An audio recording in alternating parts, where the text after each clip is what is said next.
जय हिंद साथियों, कैसे हैं आप लोग। आई होप आप लोग ठीक होंगे। मैं सचिन एक बार फिर से स्वागत करता हूं आपके अपने यूट्यूब चैनल वनली प्रैक्टिस पर। मैं ये सेशन अलग से ले रहा हूं जो कि स्टैटिक पोर्शन है। पहला क्लास हो चुका है। आपको मैं एक बार फिर से बता देना चाह रहा हूं कि लूसेंट की क्लास, लूसेंट का सेशन जो एमसीक्यू बेस पे चल रहा है वो अलग से चल रहा है। ये हम अलग से स्टैटिक पोर्शन कवर करा रहे हैं टॉपिक वाइज। ठीक है, तो भारत के जितने प्रमुख नृत्य है हम लोग नृत्य से शुरू कर रहे हैं। पहली क्लास हो चुकी है, आज का सेशन दूसरा है। जो भारत के प्रमुख नृत्य हैं उस सेशन का आज का दूसरा क्लास है। बस तीन से चार क्लास और लेंगे, आपका एक टॉपिक नृत्य का खत्म हो जाएगा। उसके बाद हम अगला लेने वाले हैं अनुसंधान, जितने भी अनुसंधान होंगे। ठीक है, आपको अनुसंधान से रिलेटेड हर एग्जाम में देखने को मिल जाते हैं और अच्छे खासे क्वेश्चन आते हैं।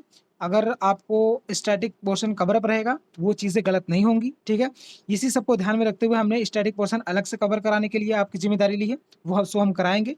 ठीक है, तो पहला क्लास हो चुका है। जिसको भी देखना है प्लीज़ दोस्तों प्लेलिस्ट पे जाइए, आप लोग सर्च करिए वनली प्रैक्टिस। सबकी अलग अलग प्लेलिस्ट टॉपिक वाइज मैं बना दूंगा, आपको खोजने की जरूरत नहीं पड़ेगी। हम लोग है ना कि भटकने लगते हैं कहीं यहाँ से कहीं वहाँ से। जब एक चीज़ें इकट्ठा मिल जाती है तो उसको पढ़ने में, रीड करने में, याद करने में बहुत ही ज़्यादा आसान होता है। ठीक है, सब कुछ को ध्यान में रखते हुए यूपीएससी को छोड़ करके पीसीएस से लेकर के पुलिस तक के सभी एग्जाम को कवरअप किया जाएगा। ठीक है, सभी स्टैटिक पोर्शन को कवरअप किया जाएगा। और जैसा कि आप लोग देख सकते हैं कि स्टैटिक पोर्शन आजकल सभी एग्जामों में पूछे जाने लगे हैं। ठीक है, चाहे वो एसएससी का हो, पीसीएस का हो, चाहे वो यूपी पुलिस का हो, किसी भी एग्जाम में देखेंगे तो स्टैटिक पोर्शन मिल ही जाता है। ठीक है, तो समय को ना गवाते हुए चलिए स्टार्ट करते हैं। ये 5 से 7 मिनट का वीडियो रहेगा जिसमें 10 से 15 क्वेश्चन कवर अप करेंगे डेली बाय डेली। ये क्लास रहेगी। ठीक है, बस आप लोग वीडियो को लास्ट तक बने रहिएगा, देखिएगा और वीडियो को अच्छा लगे तो शेयर करिए। दोस्तों आपके लिए मैं इतना मेहनत कर रहा हूँ तो आप लोग प्लीज़ हमारे लिए तो इतना ही कर सकते हैं, हमको मोटिवेट कर सकते हैं। तब हम हमारी तरफ से जितना होगा हम 100% पूरा आप लोग के प्रति समर्पित कर देंगे। 2 बजे की क्लास हम ले रहे हैं। ठीक है दोस्तों, तो चलिए सेशन को स्टार्ट करते हैं। पहला यहाँ से हो गया था, आगे चलते हैं। हाँ, यहाँ से सेशन यहाँ से स्टार्ट करना है। ठीक है, तो ये क्या कह रहा है, ठुमरी संगीत संबंधित है किससे दोस्तों? ठुमरी संगीत किससे संबंधित है? वो है कथक से। कथक कहाँ है? कथक कहाँ से रिलेटेड है? यूपी से। ठीक है दोस्तों, जो ठुमरी संगीत है वो किससे संबंधित है? वो कथक से संबंधित है। और कथक कहाँ का डांस है, कहाँ का नृत्य है? वो है उत्तर प्रदेश का। चलिए आगे देखते हैं। मणिपुरी शास्त्रीय नृत्य के पुरुष प्रारूप को कहा जाता है, क्या कहा जाता है? चोलोम्स। क्या कहा जाता है दोस्तों? चोलोम्स कहा जाता है। ठीक है, आइए आगे देखते हैं।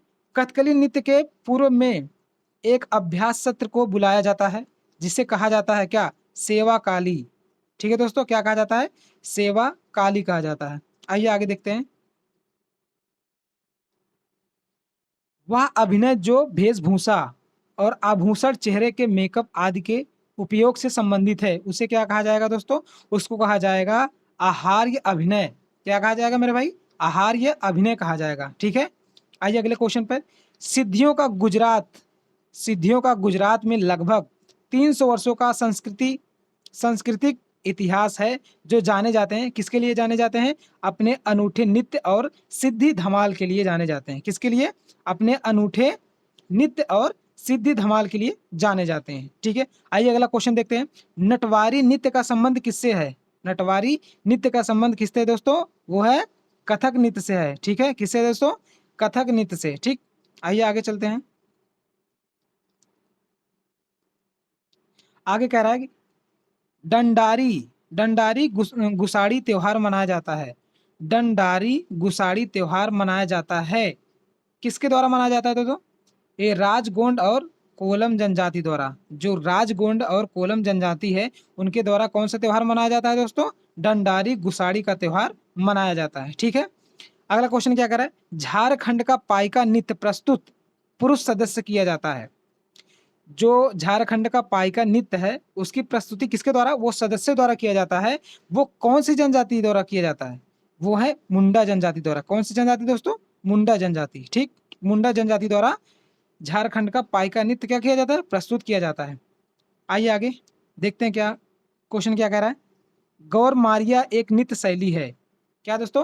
गौर मारिया एक नृत्य शैली है। वो किस राज्य से संबंधित है दोस्तों? कई बार क्वेश्चन में पूछा गया, परीक्षा में पूछा गया दोस्तों, तो आप लोगों को बिल्कुल भी भूलना नहीं है, याद रखना है।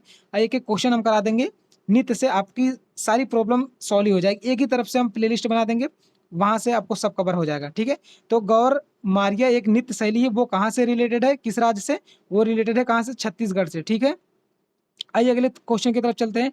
लेमांग लेबांग बुमनी नृत्य फसल कटाई का नृत्य है। जो लेबांग लेबांग बुमनी नृत्य फसल कटाई का नृत्य है वो किस राज्य से संबंधित है, वो है त्रिपुरा से संबंधित है। ठीक है, ये आगे चलते हैं। आगे कह रहा है कि भारतनाट्यम पर ब्रिटिश सरकार ने प्रतिबंध लगा दिया था। कब लगाया था दोस्तों, 1910 में लगाया था। कब लगाया था मेरे भाई, 1910 में लगाया था। किसने, ब्रिटिश सरकार ने प्रतिबंध लगा दिया था भारतनाट्यम पर। ठीक है, वो 1910 में लगाया था। आइए आगे चलते हैं।